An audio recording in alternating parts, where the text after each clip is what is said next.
La vie d'un Palestinien, d'un Libanais ou d'un Iranien vaut-elle moins à vos yeux que celle d'un Ukrainien? Car si vous pensez comme nous que toutes les vies se valent, toutes sans exception, pourquoi laissez-vous le droit international se faire enterrer à Gaza? En 2 ans et demi de génocide, vous avez interdit les manifestations de soutien à la Palestine, poursuivi à coups d'apologie de terrorisme toutes les voies pour la paix, refusé tout embargo sur les armes. Monsieur le ministre, à quoi bon avoir reconnu l'État de Palestine pour laisser le criminel de guerre Netanyahou massacrer le peuple palestinien? L'humanité s'effondre à Gaza quand les survivants du premier génocide filmé de notre histoire comptent toujours leurs morts. L'humanité s'effondre en Cisjordanie quand, en une nuit, 9 villages palestiniens ont été simultanément attaqués, pillés et incendiés par des colons israéliens. Rien qu'en une année, 36 000 Palestiniens ont déjà été chassés, 1071 tués. Vous n'avez rien fait. Paris exhorte, Paris condamne, mais Paris ne sanctionne jamais.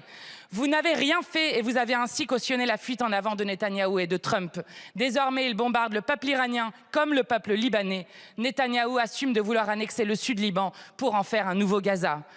Monsieur le ministre, vous abaissez la France lorsque vous affirmez que la stabilité au Moyen-Orient passe par la mise en œuvre du plan colonial de Trump pour Gaza.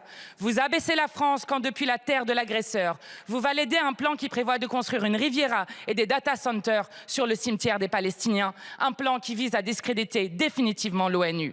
Cette semaine encore, un rapport de Francesca Albanese dénonce l'usage systématique de la torture à une échelle sans précédent comme punition collective contre les Palestiniens.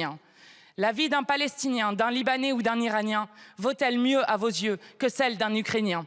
Si la réponse est non, alors pourquoi y a-t-il eu 19 trains de sanctions contre Poutine pour ses violations du droit international en Ukraine et toujours aucune sanction contre Netanyahou et son gouvernement? Quel niveau de crime faut-il atteindre pour que la voix de la France s'élève enfin pour dire non? Non au génocide, non à la guerre illégale, non au suprémacisme israélo-états-unien.